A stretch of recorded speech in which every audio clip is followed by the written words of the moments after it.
52 degrees north here. I'm back safely. No one saw me, so that's a good thing. Just wanted to update you on a few things. In here we got the Rang Pearl lime.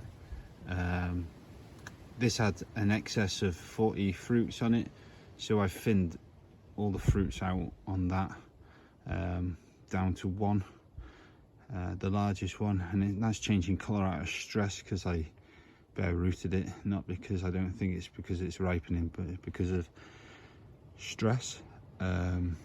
Yeah, so that's sweet orange, seedless orange, that's doing all right, but this one is doing all right, but it's just finding its feet. And yeah, as I said, I removed nearly 40 fruitlets off it, so it's now got a good leaf to fruit ratio. So hopefully we get flowers and fruit off that next year. There's been another new member to the citrus.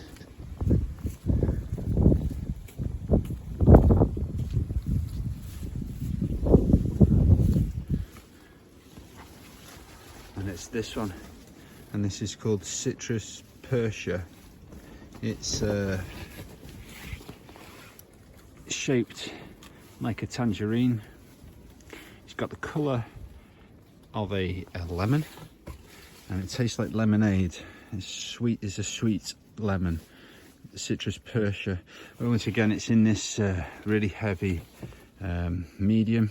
So what I'm going to do is I'm going to leave this one. I don't want to stress it out. Hopefully at some point between Christmas and spring, hopefully the fruit would have gone, and then I can bare root it and yeah, hopefully not affect the flowers and growth in the spring. So hoping to taste that soon. That's a new arrival. That's the Citrus Persia. There's pineapple still ripening up there. One thing's unfortunate is the Ronde Bordeaux is going into dormancy, but that's all right because it means I'll have more space in here. One thing that's happened in here, sorry, just picking up a guava. One thing that's happened in here to maximize airflow, I've stripped the bottom of the guavas of their leaves, to maximize airflow. I'm going to get some fans in here, some low wattage USB fans, just to keep the air circulating and still, on the rare occasion we get still nights. Down there we can see a Madeleine des du Sasson. Sorry if I'm butchering that. I'm English, not French, so it means Madeleine of two seasons. So that's a ripening fruit down there, the one that's slightly limey coloured. But unfortunately, I don't think we're going to get a third crop of figs at the Ronde Bordeaux. It was a lot to ask. I mean, the Ronde Bordeaux is it's only just over 12 months I've had it, so, and I've had nearly 3 crops of figs off it, so happy with that sort of result. That's definitely one that I'm keeping. And the Madeleine of two seasons, I've had that for about 9 months or something like that, and that's produced a main crop. It didn't produce any Braber because it didn't set any Braber for me, but it's produced a main crop, so that's staying. Happy about that.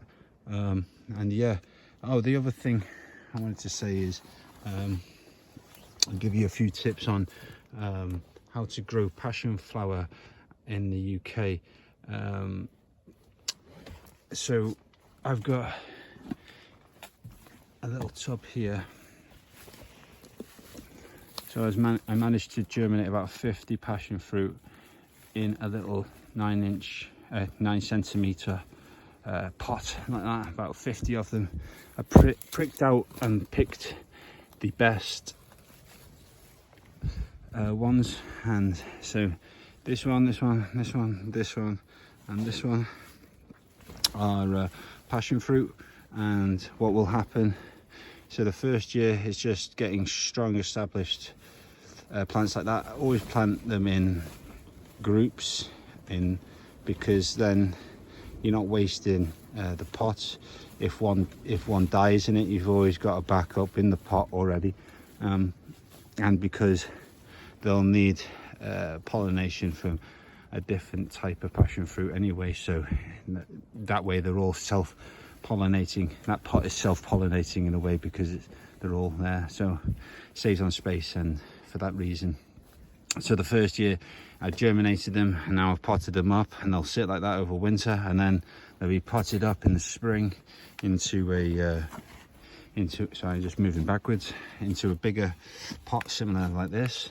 And the idea is in the second season, I'm not really too worried about the fleshy growth. That might stay, it might go.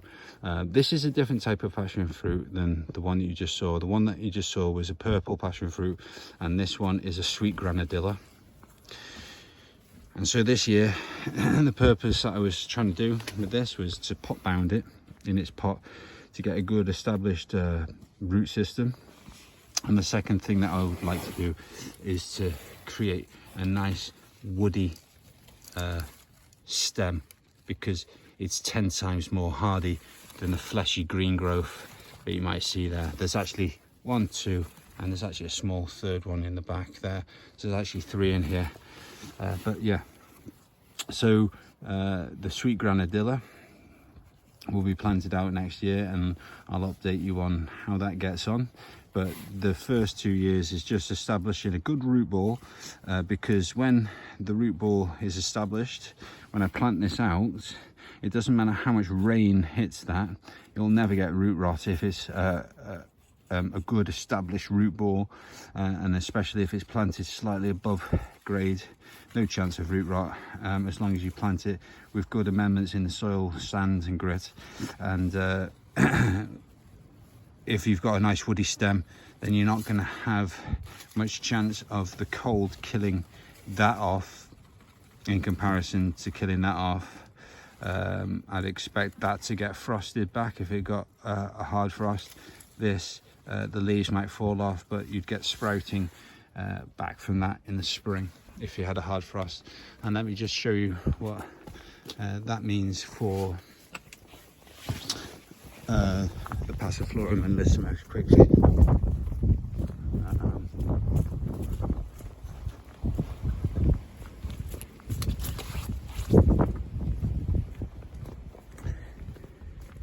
It means that if I have mulch around it like this, and the fact that this stem is extremely woody now, but regardless of that, because I've got a nice thick mulch over it like this, if we dig back, we might be able to see what I'm talking about.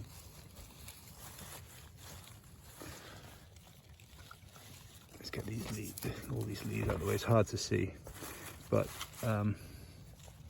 that's what you're trying to achieve. Nice woody stems. If all of this above here gets frosted back in January or February, it makes no odds to me, because underneath all this mulch, which will be keeping it warm, there's this woodiness, this stem, and I do believe that this stem here is woody enough to survive a hard frost anyway, and you'd see that getting sprouted back from. And it's still flexible, still durable, but it's woody. But this is extra woody, that's actually got bark on it, and that would be super hardy. But especially when you've got a load of mulch around the base of it, I reckon that would be able to survive some pretty hard frosts.